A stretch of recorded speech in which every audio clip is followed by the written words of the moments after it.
Welcome to episode 13 of the Princeton Podcast with Mayor Mark Freda.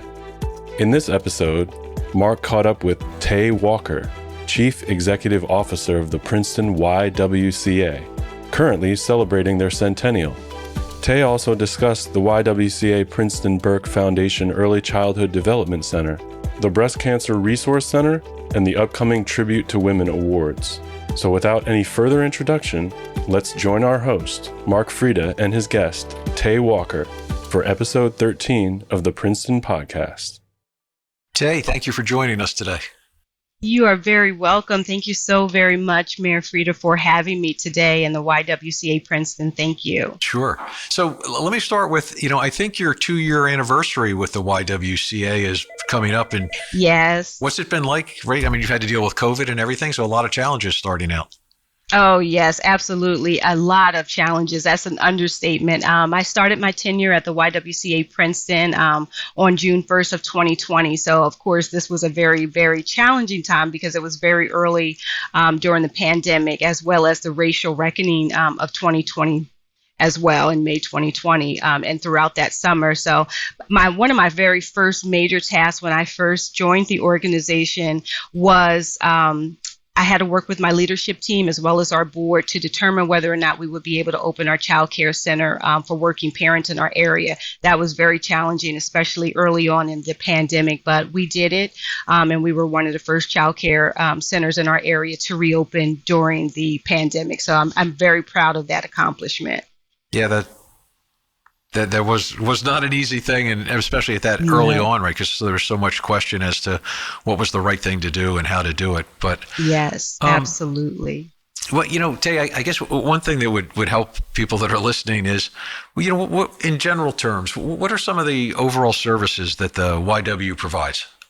Yes, that's I love answering questions like this. Our programs are definitely designed with our mission to eliminate racism and empower women at the forefront of everything that we do. These two things are our forerunners. So I've noticed about our programs throughout my time at the YW, I would say, firstly, we address inequity, and we do that by creating opportunity. And our affordable and accessible childcare helps working parents stay in the workforce. And this is really critical and extremely important to us, especially during the current times. Women have been hit extremely hard in the workforce through they call it the she session, and departing from their professional roles in order to be able to reduce the financial burden of high cost childcare. But equity and being able to have access to quality, affordable childcare helps prepare children to be able to thrive in kindergarten. And that's one of our main goals.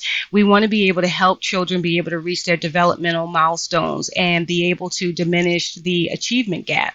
And another example of this is our English as a Second Language programming, which is very comprehensive and is very goal-oriented, whether students are looking to prepare for citizenship exams, whether they want to be able to improve their own computer proficiency skills for industry specific jobs, or if they just wish to be able to communicate better with their neighbors and their friends and their families. We offer classes to help them be able to reach those personal and professional goals. And then secondly, I would have to say that our programs are also designed for women and families at every stage of life. We're actually we've seen girls who have grown up in our childcare system, as well as our dance classes, aquatics programs, and then they return later in life as interns and sometimes members of our Next Gen Professional Development Board, as well as team members for the YWCA Princeton. So we also have staff members who once participated in our Breast Cancer Resource Center or our ESL program. They become employees, and it's truly a full circle for us, and we're proud of that. You should be proud of that, because it really speaks to how well run things are and how good the programs are, that people commit time later on in life to come back and help again. That's tremendous. Absolutely. Thank you. Yeah. Yes. So let me switch gears a little bit. Tay, where did you grow up? Yes, I grew up in Philadelphia in a section of Philly called West Oak Lane, which is located right outside of Cheltenham Township, which is a suburb in Montgomery County. And so that's where I was raised there. Okay. And then how about, I know you went to college, and I think you have a number of degrees, and I think you were working on another degree. So you're setting an example there again, but tell us about that. Yes, absolutely. I have a bachelor's of science degree in public health. I also have a master's of public health, both with concentrations in maternal and child health issues, which has always been near and dear to my heart since my teenage years. And I also started my doctorate work at Seton Hall University. I completed half of my degree, and then I fell in love with my husband. We got married, started a family. I put my PhD on hold and said, I'll go back next year. And now I'm finally at the place where I am looking to be able to complete a PsyD instead of a PhD in public health. But I'm proud of that accomplishment as well. Yeah, good for you. I mean, to go back and say I'm going to finish up, because right, it's a lot harder once you stop and then to restart than it was if you keep going. Yes, very much so. Very much so. Well, good for you. Thank you.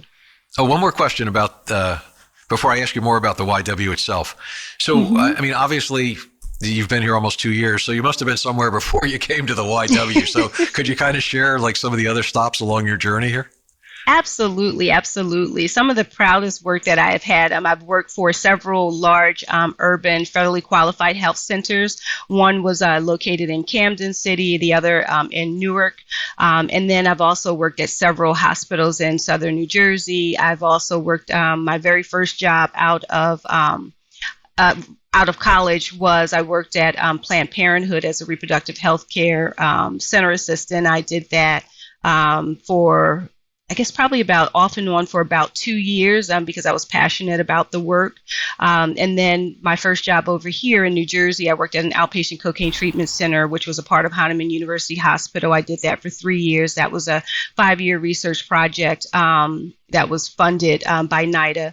And then some of the other work that I have done that I'm extremely proud of is the work that I've done at the New Jersey Department of Health. I've had several leadership roles there at the Department of Health. I also served as the Deputy State Registrar in our Office of Vital Statistics and Registry. That was definitely a proud moment. Worked with some wonderful people, wonderful team members and staff there.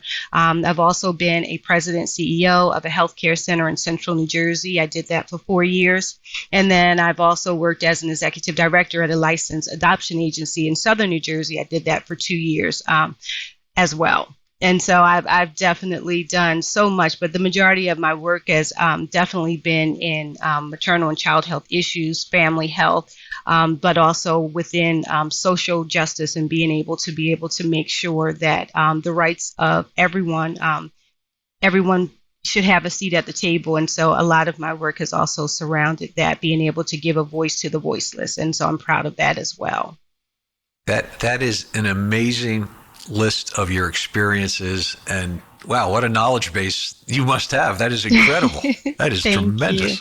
Thank you. Boy, I know if I got any questions, I'm calling you. Yes, please do. Absolutely. That would be an honor for me. Absolutely.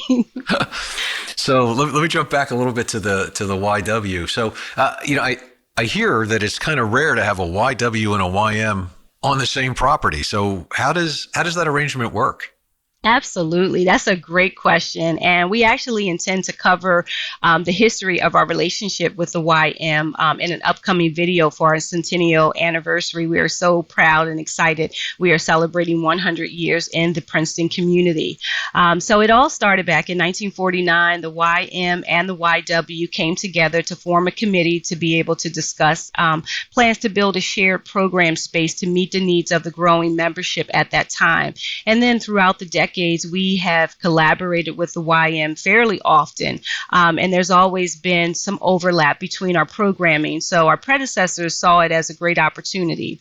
It took almost 10 years for the building we know today to come to fruition, and we hosted our ribbon cutting ceremony in 1958, which was a wonderful and proud moment for both. So I'm not sure if either of our organizations would have been able to secure the funding necessary to build a program space alone. So it really was necessary to be able to pool resources. And up until the 1980s and 1990s, the YMCA mainly offered programming for men and boys, while the YW focused on women and girls. So for much of our history and during the early years of our shared program space, we offered some kind of like this very similar services but to specific and different members of the community. So today our relationship remains collaborative, and we support each other where and when we can. So it's a wonderful relationship, and we're proud of that. It's amazing to hear you explain how things have changed, right? So if you think about it today, to hear that, oh, this organization addressed the male population and this organization addressed the female population. And, it seems very strange to hear that in today's era, I guess. Right? Yes, very strange. Yes, yeah. Very much so. But, it's a sign of, I think, a strong organization that over time says, hey, our mission should change and our focus should change, and we can change and adapt to the time. So absolutely. Yeah. Absolutely. So I guess a natural question coming out of that is, what are like some of the most popular programs that the YW provides? Yeah, so our programs that are probably most familiar with the broader Princeton community are probably our child care program and our Breast Cancer Resource Center, which we affectionately call BCRC.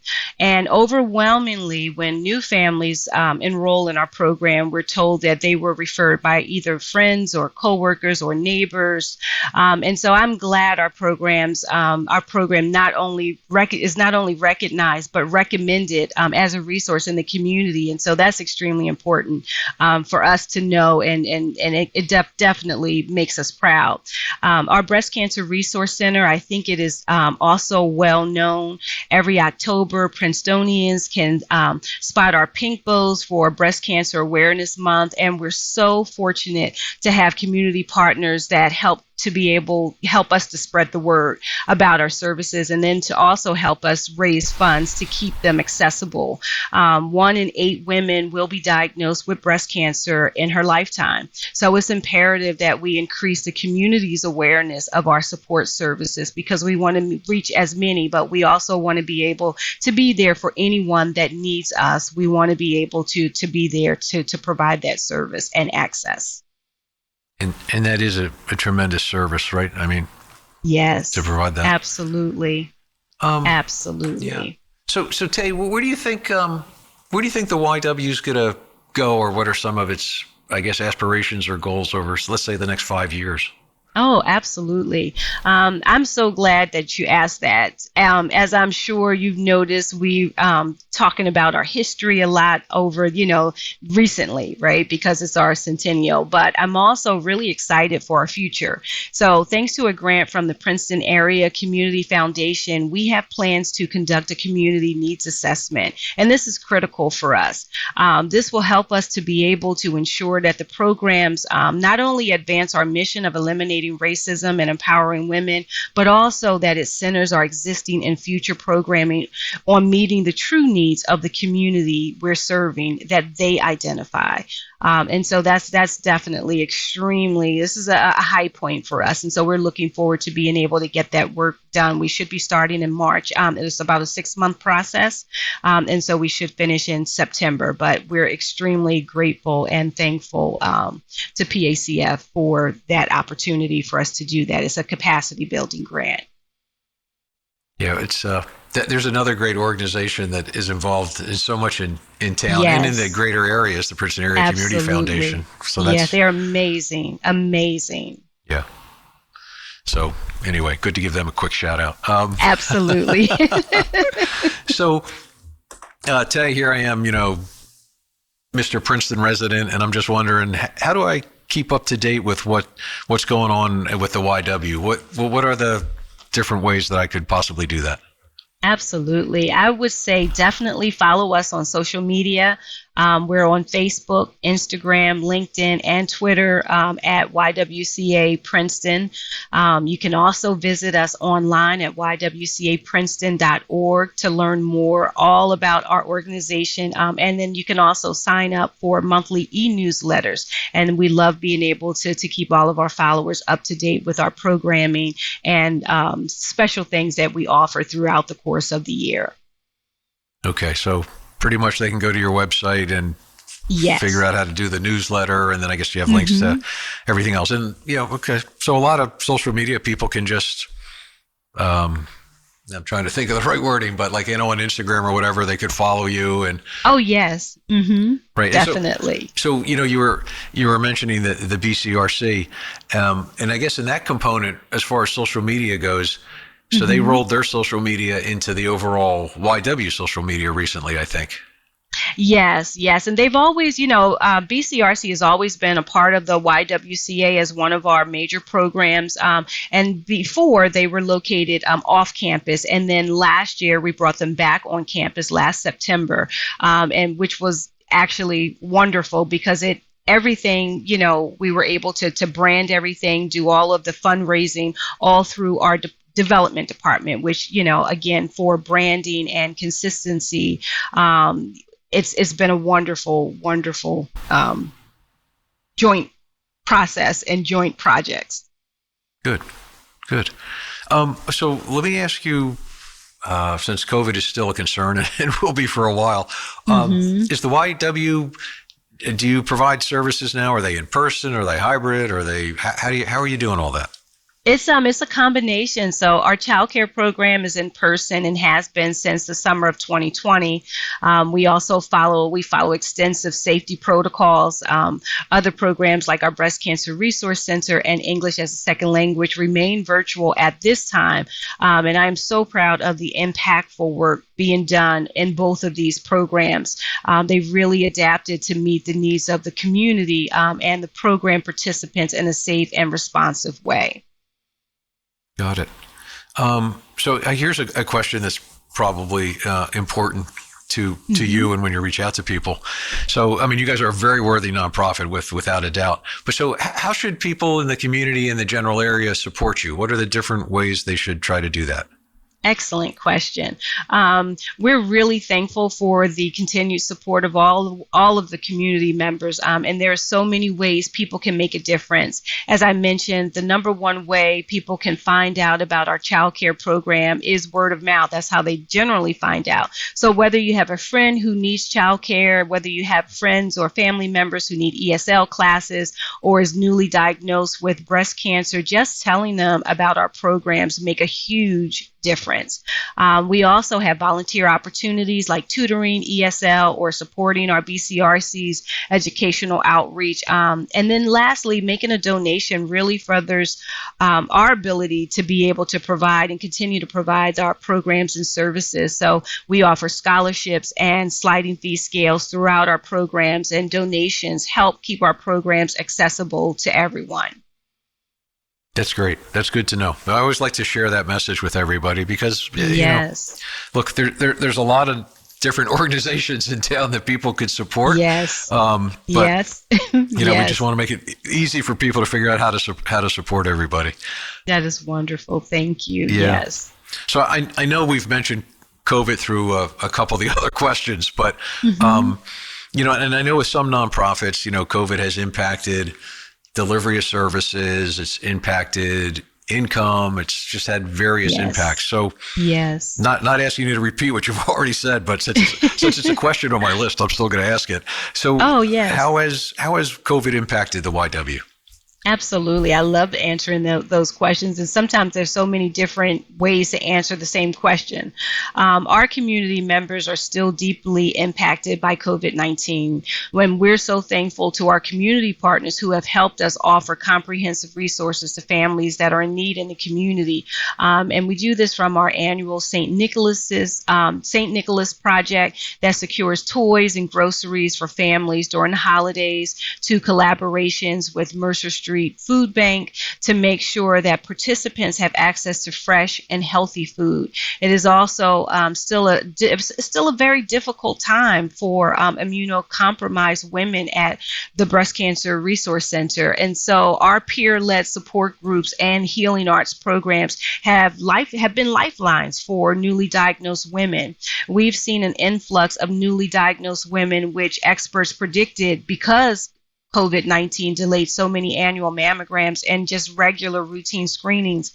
That means women are being diagnosed at a later, more advanced stage, and will need more additional support and comprehensive support as they navigate their breast cancer journey. So the pandemic has also put some of our programs on a temporary hiatus, but has also given us an opportunity as an organization to be able to reevaluate our priorities, to be able to ensure that a solid and distinct through line continues through our mission, through our programs and how we're able to continue to serve the community. Wow, terrific. So one thing that I think most people are aware of, I would imagine that everybody understands that the Tribute to Women Awards, or Twins, is really a YW program. It's a significant, I'd call it a signature event, really. I mean, it's so, in my mind, tied to the YW. But can we talk a little bit about that? Oh, absolutely. Absolutely. So since 1984, our organization has commemorated Women's History Month by amplifying the stories and impact of women who embody the YWCA mission of eliminating racism and empowering women. So our honorees represent a spectrum of industries, and they are all passionate about a wide variety of causes. And it's absolutely remarkable to be able to see just how many ways our mission can be exemplified.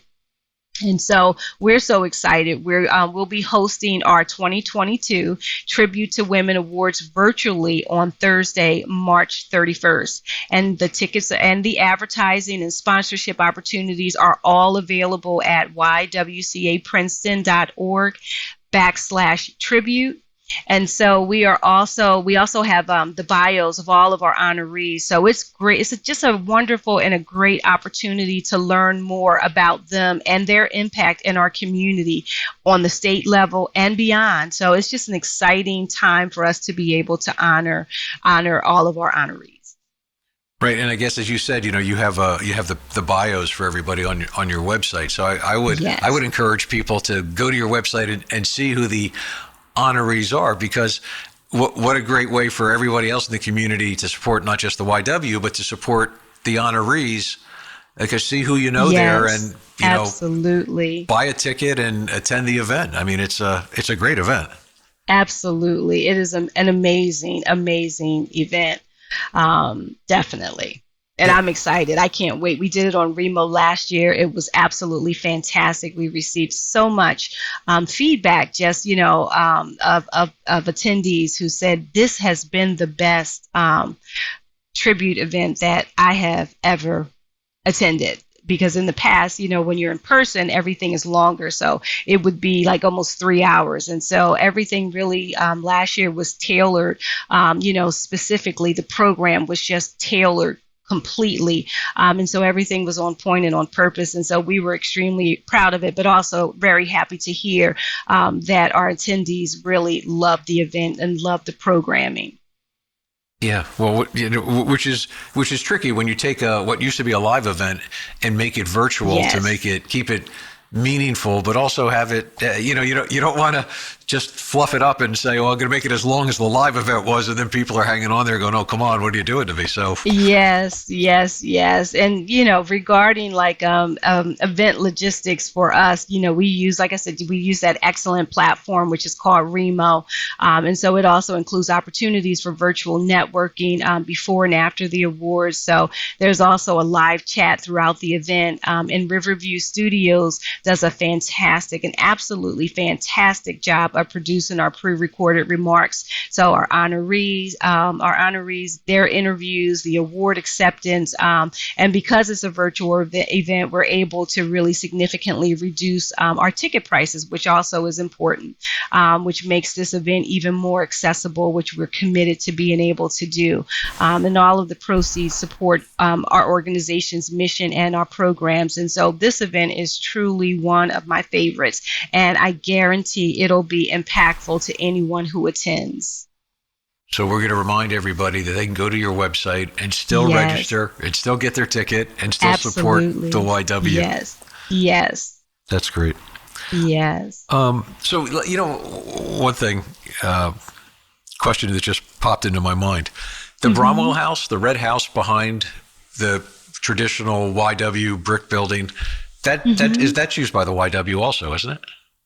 Oh yes, yes, we own the Bramwell House. Yes, that is our building. And so at the we're looking forward. We're definitely looking forward to, again, with our community needs assessment, and then the future programs that we're able to provide for the community. We're looking at being able to tear Bramwell House down and then be able to build a new facility. And so we're excited to be able to do that. It'll have flexible spacing and things like that, and just really open for the community. So we're looking forward to being able to do even more for the community through Bramwell House.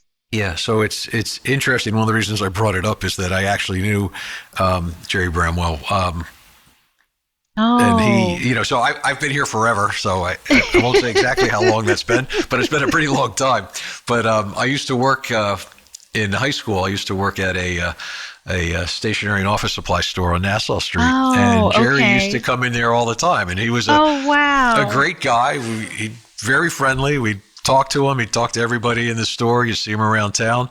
Wow. So anyway, I just wanted to kind of make the connection about, yes. Here's a guy in the community that obviously thought a lot of the YW and donated his property to the YW. Yes, absolutely. Absolutely. That's a great story. I didn't know that. Yeah. Thank you for sharing that with me, Mark. Yeah. I mean, yes, my pleasure. I mean, Jerry's long gone, but he still deserves a shout out. So absolutely. A huge shout out. Most definitely. Yeah. So there's many ways to support, whether it's the YW or any nonprofit that we like. There's plenty of ways to get creative and to help them. Absolutely. All right. So Tay, what have I not asked you that I should have? What other message do we need to get out there? Yes. Okay. So in the spirit of tribute to women and with our centennial anniversary in mind, I'd love to quickly just talk a little bit about a few women who have contributed to our organization's legacy. Firstly, I would like to mention and give just, a huge shout out to Susie B. Waxwood. She was the first executive director to serve the integrated YWCA Princeton as a woman of color who moved to Princeton in 1935. She did experience discrimination, but Princeton was her home, and it was her community to get involved in. So she did, and she serves on the committee for colored work. Then later, our board of directors, the YM and YW board of trustees, and eventually she became the executive director, a role she held for 10 years. There's a special category at our Tribute to Women awards called the Waxwood Lifetime Achievement Award, which is given to women who have contributed to YWCA Princeton in a significant capacity throughout their lifetime. That particular award isn't being awarded this year, but I wanted the community to know that it exists and why it exists. Secondly, I want to take a moment just to be able to acknowledge the founding mothers of our Breast Cancer Resource Center. Our BCRC actually started out as an aquatics class, which was designed for women who had undergone mastectomies at the time. It was known as Encore back then, which YWCA USA adopted as one of its national programs. So even today, there are Encore programs at YWCA, such as in Bingham, Central Massachusetts, and even in Australia. So the comprehensive program we know today as the Breast Cancer Resource Center expanded upon the foundation laid by Encore. And in particular, Helen Kuot, Jenny Hendrickson, Jane Rodney, and Marie Matthews were essential leaders during these impactful years around the 1970s and 1980s. And so I wanted to be able to give acknowledgement and a huge shout out to all of the women who have paved the way for us and that we are still walking along that pathway today. So I say thank you. Because of them, we are. And so we are grateful, very grateful, and extremely thankful for their contributions. Tay, that's just tremendous, right? It's so great to remind people of those that came before us that help, make it easier or make it possible for us to do what we do today. And absolutely, I always think personally, it's just great to acknowledge acknowledge people, and for their descendants, relatives, and friends that remember them to know that those people are not forgotten. That's tremendous. Most definitely. Absolutely. I truly believe that, mind, body, and soul. I believe that wholeheartedly. Thank you so much, Mark. Thank you. So Tay, I think I'm out of my questions, and I know we try to not to make our podcast too long so people don't stop listening before we're done. So I really want to thank you sincerely for joining us today, because I really enjoyed hearing all that you shared with us today. Thank you so much, Mark. And again, the YWCA Princeton and me, I am so very thankful and grateful to you for extending this opportunity for me to be able to share about the YWCA Princeton. Especially, like I said, we're so happy and proud to be celebrating our 100th year in the community. And so thank you for giving me an opportunity and platform to be able to share all the wonderful work that we are doing in the community. Thank you. Thank you. You're welcome. Thank you for joining us for our 13th episode of the Princeton Podcast, produced as a community service by HG Media, providing audio, video, and website design services here in Princeton since 1999. If you enjoyed this episode of the Princeton Podcast, please share it with your friends and be sure to subscribe to us on Apple Podcasts, Spotify, Google, Stitcher, or wherever you listen to podcasts.